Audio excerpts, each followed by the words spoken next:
بكف من بايع الله خلقه؟ بكف من بايع الله خلقه؟ بكف النبي. إن الذين يبايعونك. طب خدوا بالكم من الكلام. قال يا أولاد، بعض أسيادنا أهل الحكمة قال لو نزلت هذه الآية في أمة غير الإسلام لانحرف الناس، لكنها أمة محفوظة بالتوحيد. قال الله في نبيها: إن الذين يبايعونك إنما يبايعون الله. لو قالوا أهل المعرفة بالله كده، لو نزلت هذه الآية على أمة غير المسلمين لانحرفوا عقائديا. كشف الله لها عن نبيها براقع الحجاب، وما كانت ليلة الإسراء والمعراج إلا ليلة أراد الله فيها أن يبرز للعالمين من هو محمد. ملاش وصف تاني لتتبرج الحقيقة المحمدية في عين من ينكرها، لتتعاظم حقائق الإنسانية في عيون الموجودات، ليعلم الملك الذي أنكر على الإنسان كونه خليفة الله في الأرض أن هذا الإنسان إذا اتفق مع الديان وسار على معراج ومنوال محمدي فهو عين أعيان ذلك الوجود، وهو همزة الوصل بين العبد والمعبود. وما الإسراء والمعراج إلا تعري كشف حقيقة محمدية ليعلم الناس كيف تصل الموجودات إلى الودود. فعاد النبي صلى الله عليه وسلم من هذه الرحلة المباركة مكتفيا بالله،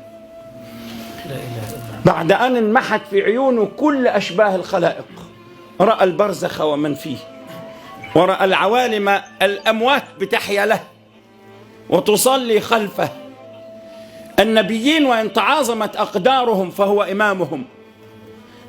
الملك وإن تعالى نوره فهو نورهم. جبريل وإن على قدره تأخر وقدموه صلى الله عليه وسلم، بل تأخر وتقدم صلى الله عليه وسلم. قد جاءكم من الله نور وكتاب مبين يهدي به واحد. قال الحضرة دي بتقول أن جاءكم من الله نور قالكم اتنين، ولما تهتدوا بيهم تهتدوا على أنهم واحد.